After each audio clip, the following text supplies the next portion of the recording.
நீங்கள் ஜெபம் பண்ணும் பொழுது அஞ்ஞானிகளைப் போல வீண் வார்த்தைகளை அளப்பாதீங்கள். அவர்கள் அதிக வசனிப்பினால் தங்கள் ஜெபம் கேட்கப்படும் என்று நினைக்கிறார்கள்.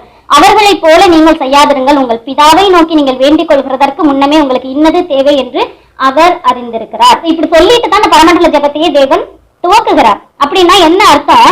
நிறைய நேரம் நம்ம நினைக்கிறோம் ரொம்ப பெரிய ஜெபம் அல்லது ரொம்ப நேரம் உட்கார்ந்து ஜெபம் பண்ணிக்கிட்டே இருந்தோம் அப்படின்னு சொன்னா அந்த ஜெபத்தை கண்டிப்பா கேட்டு தேவன் என்ன பண்ணிடுவாரு, பதில் கொடுத்துருவாரு. இதனாலதான் என்ன பண்றாங்க, 72 hours prayer, 24 hours prayer, chain prayer. ஒருத்தர் படுத்து தூங்கிட்டாங்கன்னா அடுத்தவங்க எந்திரிச்சு உடனே என்ன பண்ணணும், செயின் பிரேயர். 5ல இருந்து 6 மணிக்கு இவங்க ஜெபம் பண்ணுவாங்க, 6ல இருந்து 7 மணிக்கு இன்னொரு குரூப் ஜெபம் பண்ணும், 7ல இருந்து 8. ஸோ இப்படி என்ன பண்றது, செயின் பிரேயர்ஸ். அப்ப தேவனுக்கு என்ன பண்ணுவாங்களா, இவங்க ஞாபகப்படுத்திக்கிட்டே இருப்பாங்களா. ஸோ இது மாதிரியான ஒரு விஷயம். அதுக்கப்புறம் உபவாசித்து ஜெபிக்கிறது, இல்லைன்னா நிறைய நேரம் நாங்க இவ்வளவு நேரம் ஜெபிக்க போகிறோம் அப்படின்னு சொல்லிட்டு அதுல ஒரு டார்கெட் வச்சு அப்படி ஒரு ஜெபிக்கிறது. ஸோ இது மாதிரி இந்த ஜெபம் அப்படிங்கிறது ஒரு பெரிய வியாபாரமாகவே போயிடுச்சு.